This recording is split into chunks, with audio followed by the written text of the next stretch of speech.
Hello बच्चों, let's read the question. कह रहा है N excited state of hydrogen atom emits a photon of wavelength lambda and returns in the ground state.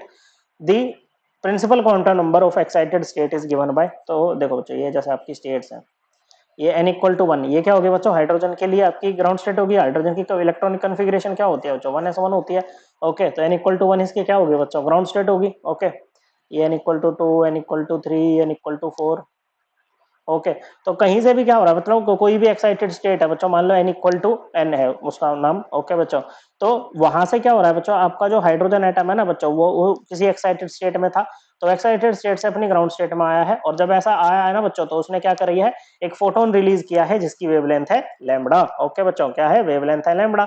तो हमें बताना है बच्चों, वो जो एक्साइटेड स्टेट थी ना, उसका प्रिंसिपल क्वांटम नंबर बताना है, मतलब उसकी एन वैल्यू बतानी है। प्रिंसिपल क्वांटम नंबर क्या बताता है बच्चों? शेल नंबर के बारे में बताता है। ओके, तो देखो इसके लिए हम क्या यूज कर सकते हैं, अपना रिडबर्ग फॉर्मूला यूज कर सकते हैं, जो कि कहता है वेव नंबर। वेव नंबर क्या होता है? 1/लैम्बडा। लैम्बडा क्या है? वेवलेंथ है। ये किसके इक्वल होगा बच्चों? ये होगा बच्चों रिडबर्ग कांस्टेंट। ओके बच्चों, आर होता है ये, और आर के टर्म में ही हमें इसको निकालना है। इंटू 1/n1 का स्क्वायर। n1 क्या है? ग्राउंड स्टेट है। माइनस 1/n2 का स्क्वायर। ओके, n2 क्या है बच्चों आपकी? इसको n2 ही मान लेते हैं, चलो। ओके, n2 क्या है? आपकी एक्साइटेड स्टेट है, तो आपको n2 की वैल्यू निकालनी है। क्या होगी बच्चों?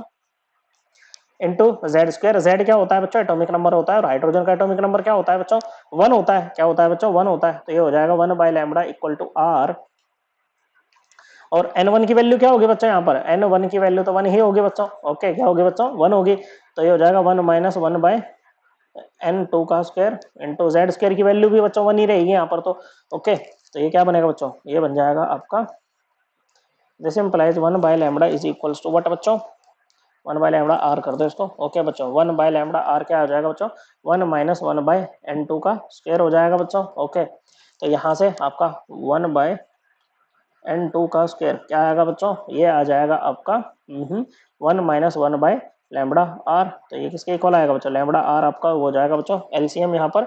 ओके, तो ये बनेगा लैम्बडा आर -1। ओके, रेसिप्रोकल ले लो, तो हो जाएगा बच्चों आपका n2 का square is equals to lambda R upon lambda R -1। This implies n2 क्या हो जाएगा बच्चों? अब आपका स्क्वायर रूट ले लो यहाँ पर, तो ये हो जाएगा square root of lambda R upon lambda R -1। Okay बच्चों, this is the principal quantum number of excited state. Okay, जहां से आपका हाइड्रोजन एटम वापस ग्राउंड स्टेट में आया था। करेक्ट आंसर है ऑप्शन बी। आई होप आपको ये एकदम क्लियर हो गया होगा। थैंक यू बच्चों।